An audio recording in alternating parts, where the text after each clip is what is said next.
దేవుడి నామానికి మహిమ కలుగును గాక. ఈరోజు మన వాక్య ధ్యానము, మనము అర్హులము కానప్పటికీ కూడా దేవుడి యొక్క కృపలో దేవుని యొక్క ఆశీర్వాదానికి మనం పాత్రలమై ఉన్నాం. హల్లెలూయా.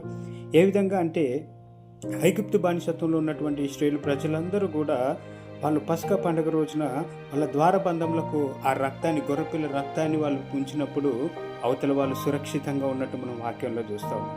అంటే అవతల వైపు ఉన్న వాళ్ళందరూ విశ్వాసులు, నమ్మకస్తులు, ప్రార్థనా పరులు, దేవునికి విధేయులు అని కాదు దాని అర్థం. అందరూ ఆ విధంగా ఉన్నారా? లేరు. కానీ దేవుని యొక్క విశ్వాసత, దేవుని యొక్క నమ్మకత్వం, దేవుని యొక్క గొప్పతనం ఏ విధంగా చూడండి. దేవుని యొక్క ప్రేమ, దేవుని యొక్క ప్రణాళిక ఎంత గొప్పగా ఉంది చూడండి. అవతల వైపు ఉన్న వాళ్ళ విషయం తెలిసినప్పటికీ కూడా ఎవరైతే వారి ద్వారబంధముల మీద ఆ గొర్రెపిల్ల రక్తము చేత పూయబడ్డారో వారందరూ కూడా సురక్షితంగా ఉన్నట్టు మనము చూస్తాం.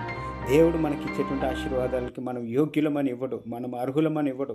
ఆయన కృపను బట్టి ఇస్తాడు, ఆయన ప్రేమను బట్టి, ఆయన ప్రణాళికను బట్టి ఇస్తాడు. సో దేనికి మనం అర్హులం కాను, అయినప్పటికీ సమస్తమును ఆయన సమకూర్చేటువంటి దేవుడుగా ఉన్నాడు, కాపాడేటువంటి దేవుడుగా ఉన్నాడు. సో మనము ఆయన హస్తాల్లో ఉన్నాం కాబట్టి, ఆయన పిల్లలుగా ఉన్నాం కాబట్టి, ఆయన రక్తం చేత కడగబడినటువంటి వారిగా ఉన్నాం కాబట్టి, మన ధైర్యం, మన నమ్మకం, మన విశ్వాసం, మన నిరీక్షణ ఏంటంటే ఆయనే మనల్ని కాపాడువాడు. ఈ మాటలు దేవుడు మనకు ఆశీర్వాదకరంగా చేయనుగాక. ఆమేన్.